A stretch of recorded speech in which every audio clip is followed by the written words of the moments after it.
it's Wednesday. I haven't filmed all day. Look at my hair. It started out straight. And then it was literally, let's see what it is right now. It was 49% humidity earlier today. Remember when I told you that 30% is a lot? 42 right now.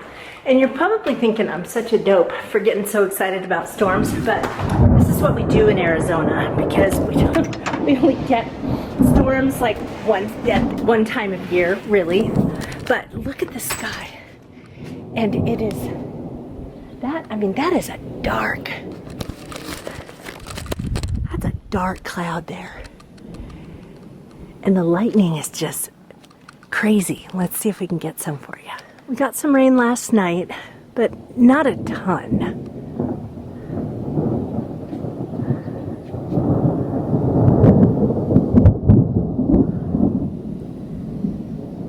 And it was supposed to be just like a slim chance of rain. According to weather.com, we weren't supposed to get rain until 7 o'clock. And it was like there was a chance of rain at 7 and a chance of rain at 8. Here it is like 4. Whoa! And it looks like it's coming in. Now, let me just tell you, when I lived in North Carolina for 2 years, I remember thunderstorms. I mean, I lived in a second floor apartment, and I remember sitting on the floor and my floor vibrated with the thunder. So I know what thunderstorms are, like big ones, are really like, but this here for us is just super exciting.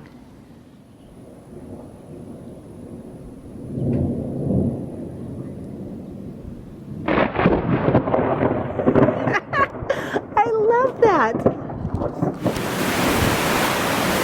Now, as long as we don't get hail, this is a great storm.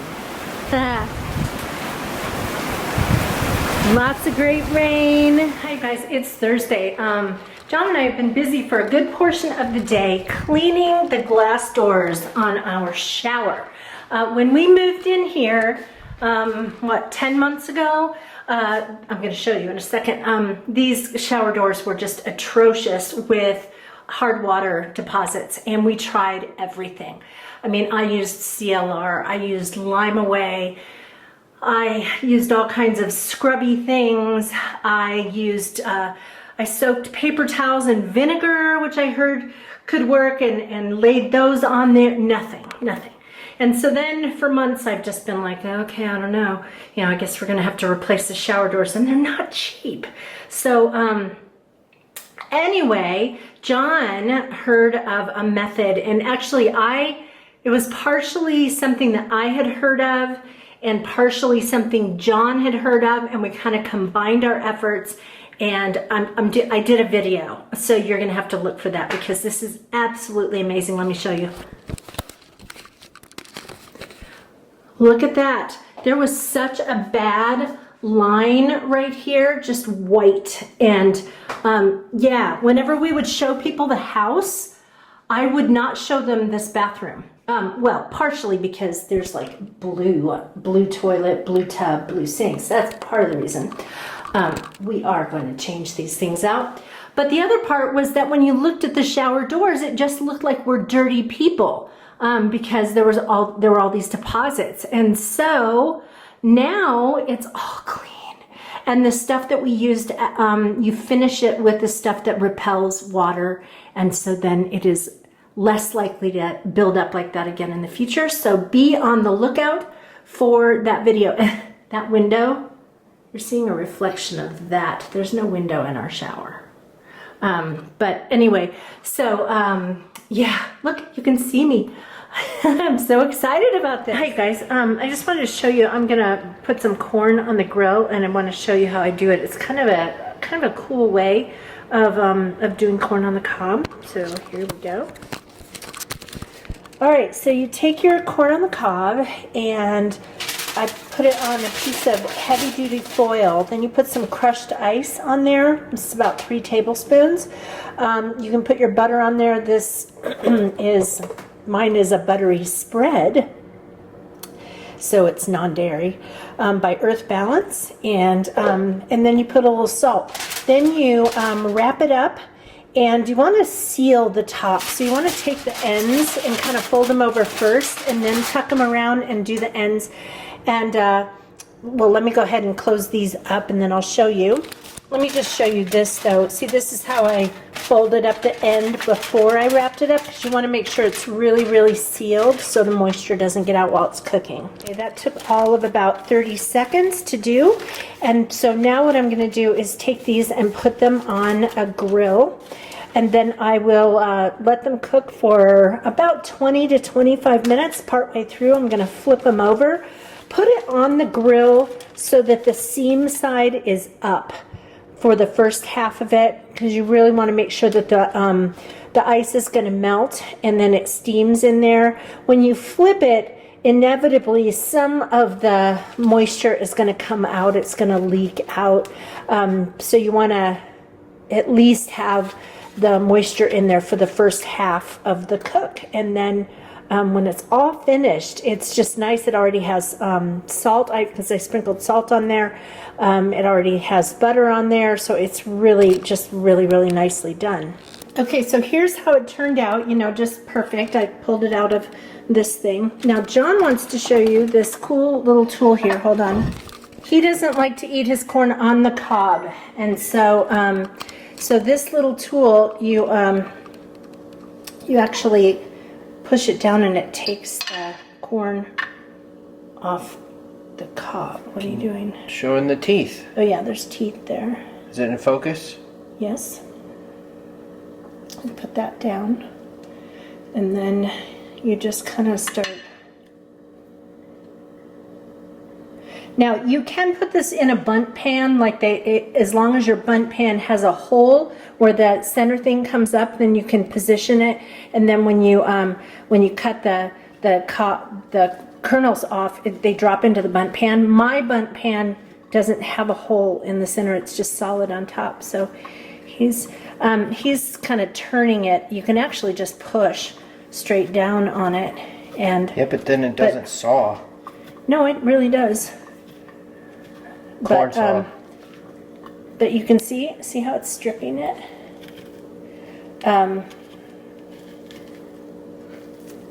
I just push it straight down, but it's hot. Okay.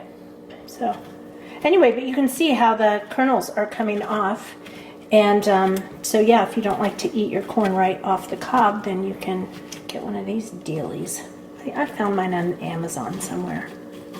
There you go. See, then it comes out the top if you push it. Well, still works. So I wanted to show you guys, I made these cute little paper hearts today. I learned how to make them on Skillshare. That's Skillshare.com. I will link my referral link in the space below. Actually, if you go through that link that I'm going to put in the space below, you get, oh gosh, it's some insane thing.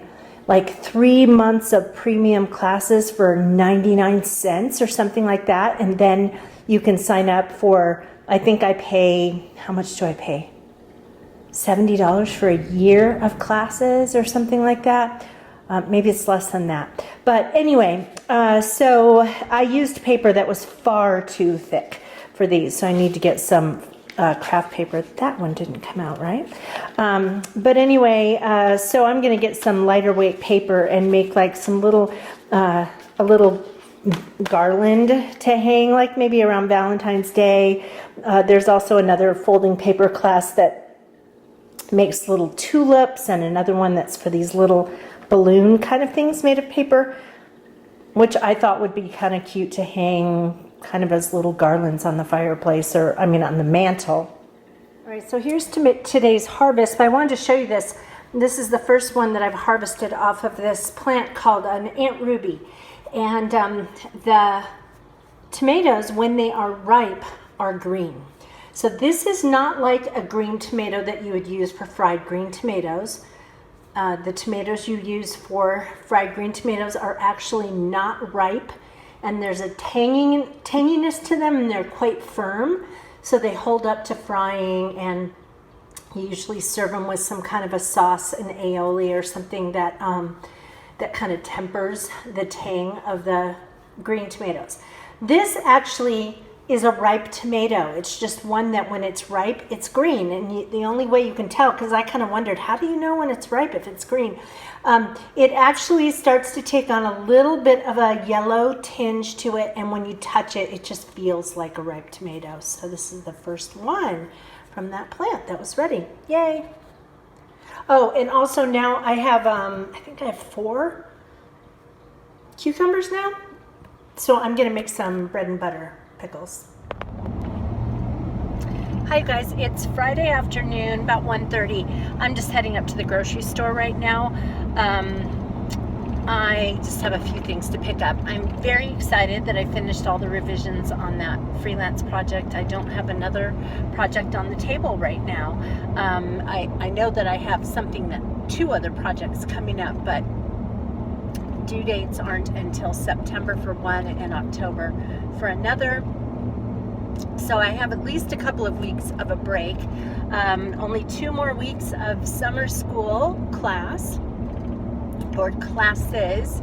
And then I think there's a week and then the next semester starts. So I will be getting my online classes ready for the fall. And you guys, it's only 4 months until or 5 months from now that I retire.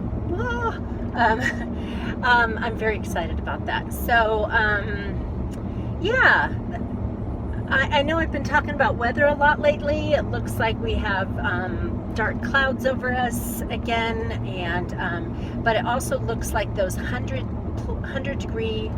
plus degree temperatures are possibly a thing of the past. We're in the 90s pretty much every day now, mid to low 90s, which is super nice. Anyway, John and I are going up to Flagstaff tonight. He's working in Sedona today, and then when he gets home, we're gonna pretty much just turn around and head up the hill. We have our best friends in Flagstaff are meeting us for dinner, and we try to do that at least once a month. We didn't get together, well, last month we went to that wedding and they were there, and afterwards we went out, the 4 of us went out for dessert, so I guess that counts. But we try to get together once a month, either here or there, or one time we met in Sedona and had sushi. So yeah, it's they're just really good friends, so we're excited to hang out with them. I had such a weird dream last night. I dreamed, and maybe this was because Chad was laying right on me pretty much all night. Just he leans up against my legs, and then Mary starts out sleeping elsewhere in the house, and I usually bring her back into the bedroom when I go to bed, and she used to sleep between my feet at night all the time. But now that we've gotten Chad, and Chad sleeps beside my leg, she usually starts out, and maybe it's because it's been hot that she's been doing this, but she starts elsewhere, and then at some point in the night she comes and sleeps between my feet. So but Chad was really like pushing right on my legs all night, and I had this dream that our neighbors were our neighbors from Flagstaff, that the ones that were our neighbors in Flagstaff. It wasn't the same house or the same town or anything like that, not that it even mattered, but I dreamed that we had given Chad to them, and it was like for some reason we were not able to keep Chad, and we still had our dogs, Vanessa and Chloe, and we had Mary, but we for some reason couldn't keep Chad, and I went over and asked if I could borrow Chad for the day, and I was so happy to hang out with him, and then I had to take him back, and I was so sad, and I mean really, really sad, and Chad was happy to be with me, but he was perfectly happy in his new home, and I just remember thinking, but he's not part of that family, he's part of my family. And I just woke up feeling sad, and I've had kind of this lingering feeling about being sad. So anyway, so I was holding him today and thought, okay, I've officially fallen in love with you. He's a precious little boy, and we're very happy to have him in our family. He's been with us for 7 months now. Hi guys, it's Sunday, but I realized I didn't really film a lot, so I don't know how long this video is going to be. I do have some stuff I'm going to show you this afternoon. I'm planning to make salads in a jar, and yeah, enough for John and I for the week, and so I'll show you that stuff. I'm heading over to church. Obviously, John is actually on his way right now up to Flagstaff to go to our old church. I wish I could go with him. The reason he's going up is that there's a kid who, gosh, how old is he now? Is he a freshman in high school? Maybe he's going to be a sophomore? Maybe he's going to be a freshman. I don't know.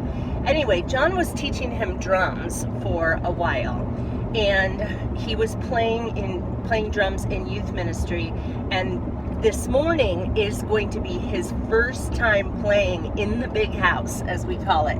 So he's actually going to be playing in the regular church service, and so John didn't want to miss that, and so he went up there, and he's actually, he actually went early, not just for the service, but to see if he needed any help setting things up, or if he needed some coaching during rehearsal.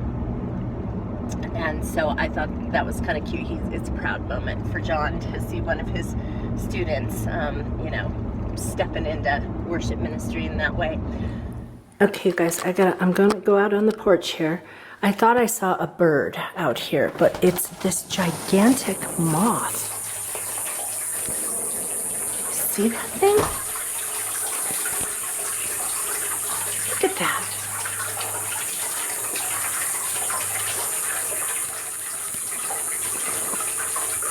Look at that thing. That is huge. It's like 5 inches across. My cats are very interested in it. All right, so I just finished making my salads in a jar. Let me show you one kind. This is one that has a lot of fruit in it. It does have tomatoes and yellow bell pepper and avocado, but it has blueberry and kiwi. It has a dressing that's got a blueberry base, and it has cabbage in here too, but it's supposed to be served on spinach, and this jar just didn't have enough space to add that. So, sorry, I'm hoarse. I was singing at church. So when I send John to work with his tomorrow, I'll send him with some spinach that he can dump this on top of. And then the other ones I made, one was Asian inspired, one was like it was called a taco salad, another one Greek salad. So I'm gonna pop in a picture for you right now so you can see what those look like. They were super easy. The whole trick to doing a salad in a jar is to layer it properly. You want to make sure that the dressing is on the bottom, and that the things that touch the dressing are not things that are going to get messed up from touching the dressing. Like, you never want lettuce or spinach to touch your dressing. So all you have to do is seriously just look up salad in a jar, and I'll try to remember to put some links for you in the space below so you can check out some of those things. The nice thing for me is that while you could just make these things up yourself in a bowl, I tend to get lazy and I have good intentions, and then when it comes time for lunch and I'm just hungry, I don't want to take the time to chop things and do all that kind of stuff. And so this way they're all ready. And so all I have to do is just take the jar and dump it. So yeah, super easy. So John is happy that he has lunches ready for the week, and so am I. So I think that's going to be it for this week, you guys, and we'll see you in the next vlog. Have a great week. Bye.